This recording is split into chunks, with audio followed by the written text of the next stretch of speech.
Radhe Radhe friends, स्वागत है आपका मेरे चैनल राधे कृष्णा दीवानी एनजीओ में। जैसे कि आप लोगों को पता है तीज का त्यौहार है।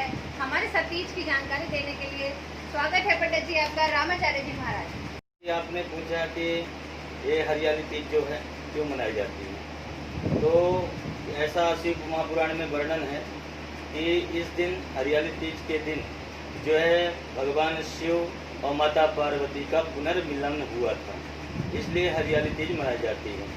और जो ये हरियाली तीज है वो कैसे मनाई जाती है, इसका विधि क्या है, इसका ऐसा वर्णन आता है कि सुहागन स्त्री अपना 16 श्रृंगार करके सुंदर सुसज्जित होकर के सुंदर आभूषणों से अलंकृत होकर के और भगवान शिव माता पार्वती का पूजन करती हैं।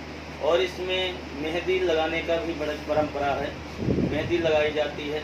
जो कुमारियाँ स्त्री बेटियां हैं उनको भी ये व्रत रखना चाहिए, क्योंकि वो अपनी इच्छा अनुसार वर प्राप्त करने के लिए और यह व्रत रखा जाता है। उनको भी सुंदर श्रृंगार करके अपना श्रृंगार करके भगवान माता पार्वती और भगवान शिव का पूजन करें।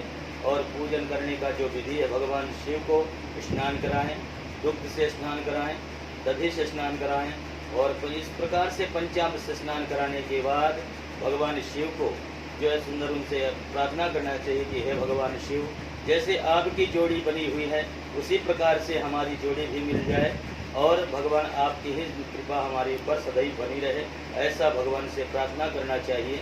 और ये हरियाली तीज का ये महत्व है।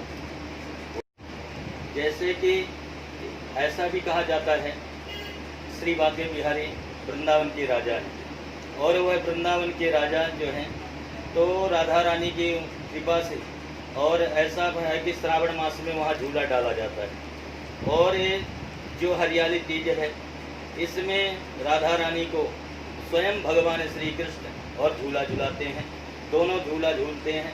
और इसमें झूले की बहुत बड़ा परंपरा है। ये वृंदावन में ही नहीं, ये हर जगह जहाँ भी बिहारी जी विराजमान हैं जिस स्थान पर, वहाँ हर जगह झूला डाला जाता है और भगवान श्री कृष्ण और किशोरी राधा को साथ में बैठा करके और झूला झुलाया जाता है। इसका बहुत बड़ा महत्व है। ये अगर जिसने भी भगवान राधा कृष्ण को जिसने भी झूला झुलाया उसको अश्वमेध महायज्ञ का फल प्राप्त होता है, उसकी हर मनोकामनाएं सिद्ध होती हैं। वह जो है इस संसार रूपी सागर में फिर झूलता नहीं है, वो भव सागर को पार हो जाता है। बोले श्री वृंदावन बिहारी लाल की जय। पंडित जी हमें एक चीज़ और बताइए कि भगवत की प्राप्ति कैसे होती है, थोड़ा इसकी जानकारी दीजिए हमें।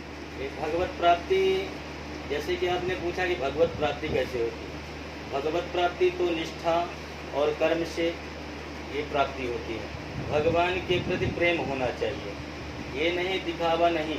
भगवान के अंदर जो हमारे भाव हैं वो अच्छे होना चाहिए। भगवान के प्रति हमारी आत्मा जो है तो भगवान में लीन होना चाहिए, ये नहीं, ऐसा नहीं करना चाहिए। तो मैं एक छोटी सी कथा आपको बताने के लिए जा रहा हूँ। ये कलयुग की कथा है, और ये कलयुग की कथा में ऐसा वर्णन आता है कि एक गुरुजी थे, और वो गुरुजी एक शिष्य रखे हुए थे। वो शिष्य बिल्कुल अज्ञानी था, कोई वेद का उसे ज्ञान नहीं, कोई शास्त्र का ज्ञान नहीं, कोई कथा का ज्ञान नहीं है उसे।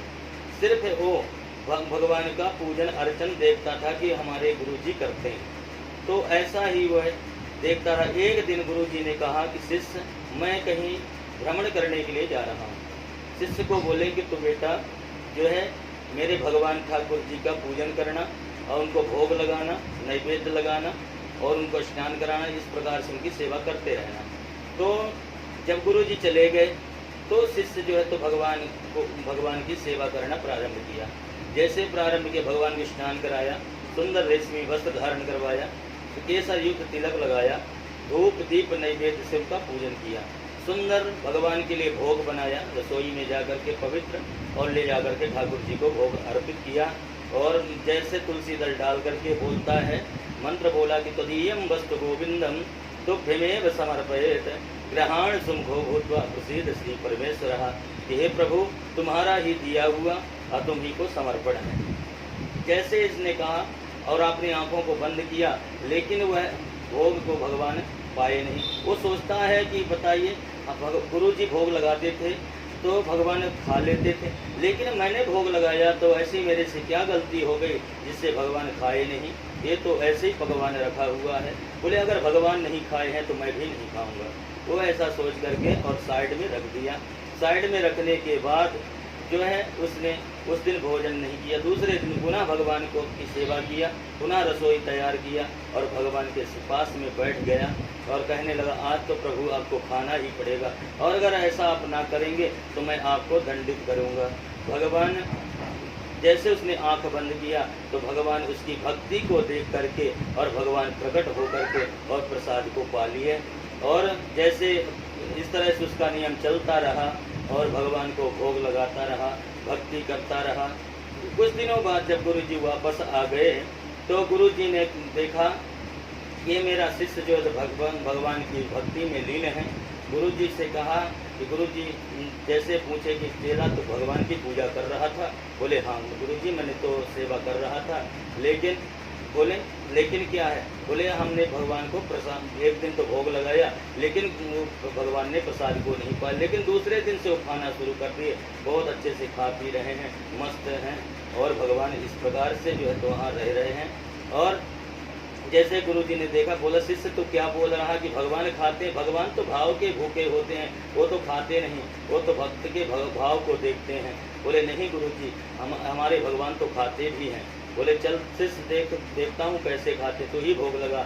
जैसे उसने भोग लगाया तो भगवान तो सब कुछ खा गए, लेकिन गुरु जी को उस थाली में उसी प्रकार से जो है तो सब कुछ दिख रहा था, भगवान रखा हुआ।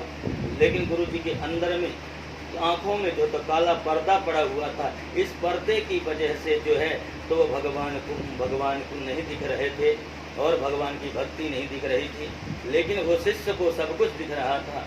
इसलिए मेरे कहने का यह मतलब है कि हमारे अंदर जो काला माया रूपी पर्दा पड़ा हुआ है, वो पर्दा अगर हट जाए तो भगवान का साक्षात्कार हो जाए, भगवान हमसे का मिलन हो जाए। भगवान हम सबसे रोज बात करते हैं, रोज मिलते हैं, लेकिन हम उनको जो है तो उनसे बात नहीं कर पाते हैं। क्यों? क्योंकि हमारे अंदर माया रूपी पर्दा पड़ा हुआ है। इस प्रकार से अगर भक्ति की जाए तो भगवत प्राप्ति हो सकती है और भगवान की कृपा सदैव बन सकती है। बोले वृंदावन बिहारी लाल की जय। वीडियो अगर पसंद आए तो सब्सक्राइब करना ना भूलें मेरे चैनल को राधा कृष्णा दीवानी अंजू। इसी के साथ वीडियो का अंत करते हैं। राधे राधे। राधे राधे।